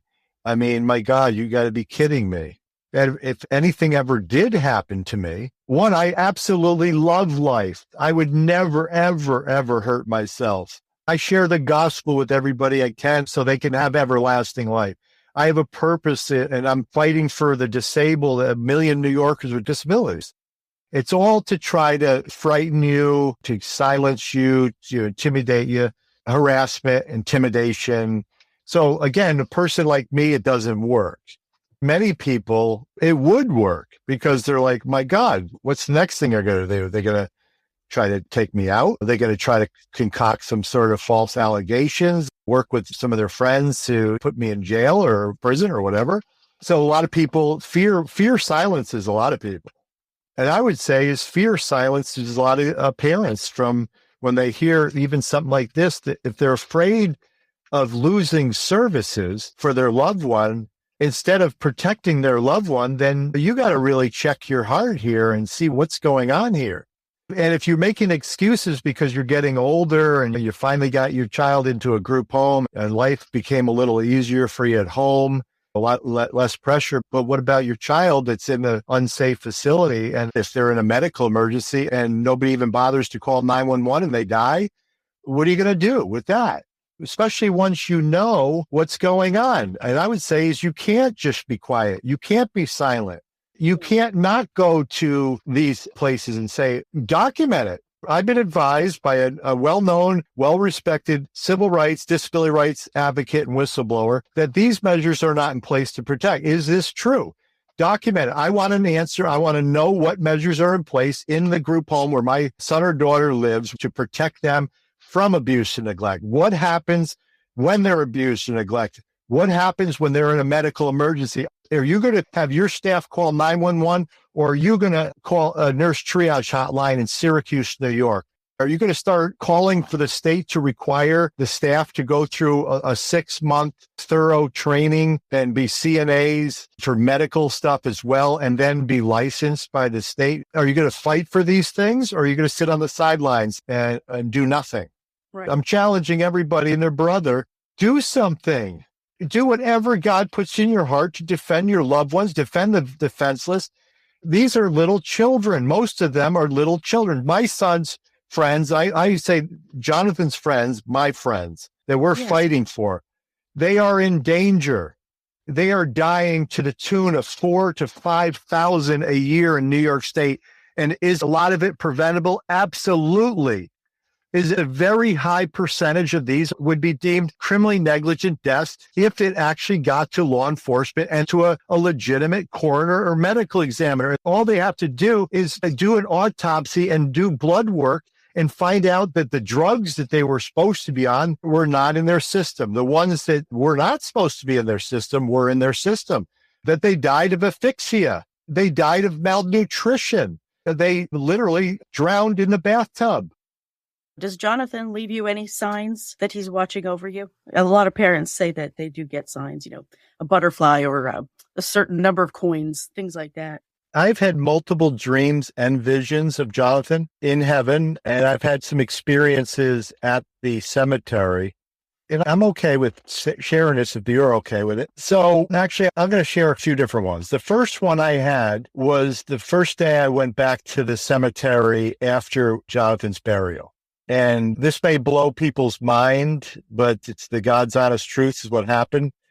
As soon as I stepped out of my vehicle, I was only about maybe 10 feet from we had a wooden cross right there where the roadway was right next to where Jonathan was buried. So this is what came to my mind, as clear can be. It was not audible, but it was so strong and so powerful, it might as well have been. And this is what I heard. I'm not in the box, Dad. Oh, wow. I mean, I heard it. So Jonathan communicated to me that he was not in that box, that he was alive and well. And he loved Jesus. I mean, my God, he used to sit in front of the Jesus film for hours and watch that over and over and over again. We would say, Jonathan, do you love Jesus? And he'd shake his head, yes. And I said, where is he? And he'd point up to heaven, and he'd point right to his chest, right inside. So he knew God had a plan, and this was part of it. I'll tell you another one that I had multiple years later. If I had to guess, probably within 3 to 5 years after Jonathan was killed, I was there. I think I was watering the grass. We had a problem growing grass there. It was really sandy and whatnot. So the cemetery is right next to the Bethlehem Middle School. And there was a bunch of kids running in the woods, like doing cross-country run. As God is my witness, I saw Jonathan running right with them. Wow. Oh, yeah. It was amazing. Yeah, no doubt. And again, I've had dreams. I've seen Jonathan in the most beautiful horse stable you can ever even imagine. Oh. Jonathan absolutely loved horses. We spent hours and hours almost every week in horse stables. We would travel and we would go to very specific ones. And me and Jonathan, and sometimes his brother too, and mother, we would just spend hours in the stables. Jonathan would go up and down. He'd be petting the horses. He absolutely loved. That's why we wanted to bless him in every way. And my goal, I was going to get him his own horse. And I never had that opportunity. I saw Jonathan on a white horse with a breastplate that you could even imagine. It was made out of gemstones, deep green and burgundy and blues. He had a sword, and his hair was different color. It was like a golden color almost. His hair was perfect. He had no more glasses like he wore. He had no buck teeth anymore. They're completely healed. He was the most beautiful that I've ever seen Jonathan. And it was right when we were fighting for Jonathan's law. And it was like he was right with us fighting for Jonathan's law. I think Lisa wrote about that on the Jonathan's Law website. Was that when she had a very similar dream the same night? Yeah, that was it. It wasn't just me. She saw Jonathan too. That's amazing. It really is. It has to mean something. It was so supernatural. And we're open to that. We believe in that. We believe in the Lord in every way. We believe in his word. We believe in the angels. We dedicated Jonathan to the Lord when he was in the womb. We said, Lord, we thank you for the child that you're blessing us with, and we dedicate him back to you for your service. Then when he was a baby, we publicly dedicated him at a Christian non-denominational church that we were going to. I always knew that he had a strong call on his life. I didn't fully know what it was until later. I'll leave you on this one. This is really powerful, but it helps me a lot keeping going in the battle. We have a cross on the tombstone. On one side, we have a beautiful white horse. And then we have the scripture verse, the gift of God is eternal life through Jesus Christ our Lord. That's on the stone. And the other side, we have a beautiful cross, and we have rays of light just exploding from behind the cross. And there's very specific meaning to that. I had an experience where the Holy Spirit spoke to me at once at a separate type of gathering. And I heard the Lord say to me, the glory is beyond the cross. I heard that, and I was actually overcome by the presence of the Lord in this gathering. I was literally overcome in tears and everything. It was such a powerful encounter with God. And I'm literally looking at the ceiling beams that were right over my head, which were wood, at the convention center right downtown, the Empire Plaza. I was so overcome by the Lord and the tears. My eyes were like barely open, and I could see this light just like blasting around this cross. And I'm hearing, in the spirit, the glory is beyond the cross, right? So that we put that on the tombstone. I've had multiple times I've driven through the cemetery, and I hear in the spirit from Jonathan as a messenger, like an angel, say to me, always remember, Dad, the glory is beyond the cross. At least 5 or 6 times or more. This is a dream that I had a few months before Jonathan died. Jonathan was sitting in a testimony box in a courtroom, and he had a old-fashioned megaphone up to his mouth, the cone-shaped ones that they many years ago used to use to amplify your voice before they come out with these battery-operated ones. And it said righteousness down on it. And I woke up, I said, Lisa, God's going to use Jonathan to testify and speak loud and clear for righteousness. Wow. And so God was going to use our little 13-year-old son, Jonathan, who was developmentally disabled, had autism, nonverbal. God was going to use him to testify and speak loud and clear for righteousness. And now he's still doing it through the Jonathan Carey Foundation and through me, his dad. And everything's around what he suffered, what we suffered, and what God wants to change. I'll tell you one last one. I was sitting in my office one day, and I was missing Jonathan so badly. I'm looking across from the desk, and I'm looking at Jonathan's Law, a pen certificate hanging on the wall. It's got some fancy writing on it. It's got this seal on it. It's signature by Governor Spitzer on it. And I'm looking at that. I'm like, Lord, I just wish I had my son. And immediately, absolutely immediately, I heard from Jonathan. Again, similar to like at the cemetery or some of these other situations, the glories beyond the cross. He said, it was my destiny, Dad. That's amazing. I'm so glad that you get to hear these things from him. I'm talking to the Lord, and the Lord allows Jonathan to talk back to me as a messenger.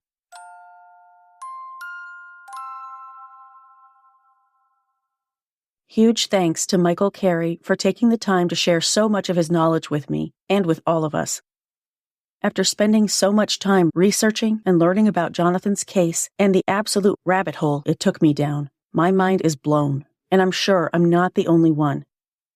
I will never forget this sweet boy who couldn't say much but made it perfectly clear how much he loved horses, Jesus, and his family. Now, time for a call to action. In the show notes for today's episode, I'll include a link to a form letter Michael kindly wrote up for us. All you need to do is fill out your information on the form letter, print it, sign it if you'd like, and mail it to the address provided for FBI Director Christopher Wray. The more letters we send, the better the chances of a real federal investigation into the rampant abuse, neglect, and corruption within New York State's mental health system. Please take 2 minutes to fill out the letter and send it. I'll also include links to the affidavit containing information about New York State's coherent oversight scheme, which Michael brought up during our conversation, as well as links to several other topics we discussed. Finally, I know I mentioned this at the beginning of the episode, but please, if Jonathan's story and Michael's mission have touched you in any way, consider making a donation to the Jonathan Carey Foundation to help them continue doing their good work and helping people. Even if you can't donate, please share these episodes, share the Foundation's website, and spread the word however you can. I thank you, and I know Jonathan's family thanks you too. Before the end of the episode, I want to give a quick shout out to my newest patrons, Pamela C. from The Colony, Texas, and Shelley from Radiator Springs. Thank you both so much, and a huge thank you to all of my patrons for your support. I couldn't keep the podcast going without you. That's it for this episode. Join me next time for a new episode.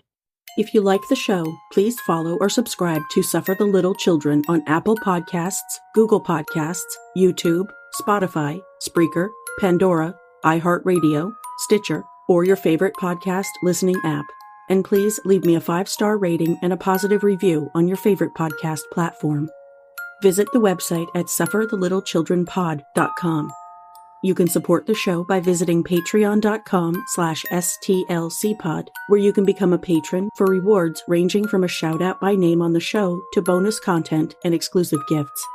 You can also support the show at ko-fi.com/stlcpod. Follow the podcast on Facebook and Instagram at Suffer the Little Children Pod and on TikTok at STLCpod. View photos related to today's episode on Facebook. This podcast is researched, written, hosted, edited, and produced by Laine. Intro theme music is by Dream Note Music, and all music for the show is licensed from audiojungle.net. For more information about preventing or reporting child abuse, visit childhelp.org or call your area's child abuse hotline. And remember, if you see something, say something.